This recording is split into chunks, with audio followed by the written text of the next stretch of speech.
Maulan na naman mga ka-idol, oh. Good morning mga ka-idol. Maulan na naman. Oh, ayos naman ang ulan kasi mayroon na naman tayong bagyo ngayon. Yung mga ka-idol, oh. Lakas na naman ang ulan.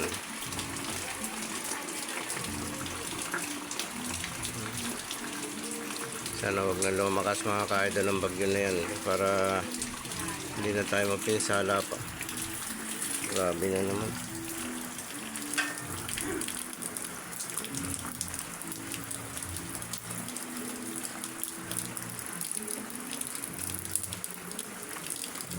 Yan mga ka-idol.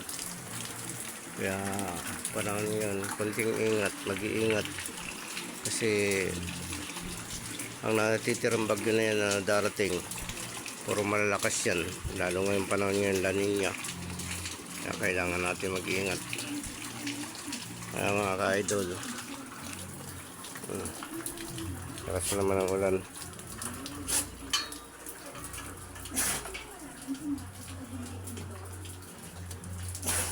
Kaya mga ka-idol,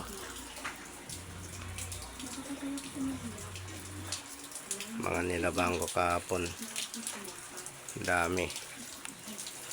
Ayan, nilabang ko kahapon yan.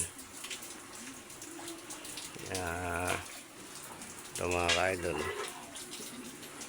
dito ako sa loob ng bahay namin sa pinakasala. Dito yung labahan ko. Dalang pasok, hindi pa ako papasok mga ka-idol kasi ang misis ko na aksidente. Kaya kailangan siyang alalayan.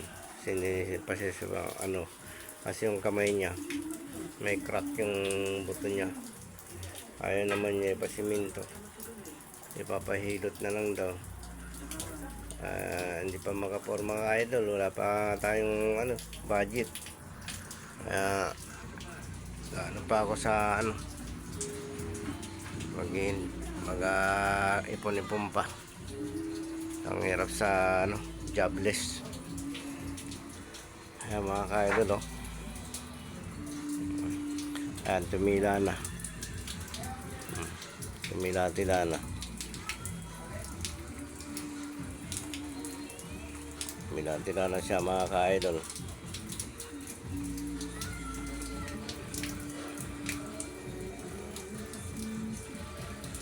Diba? Sana wag na tumuloy mga ka-idol para hindi na tayo mapinsala rito. Yan lang po ang aking mga ka-idol. Thank you.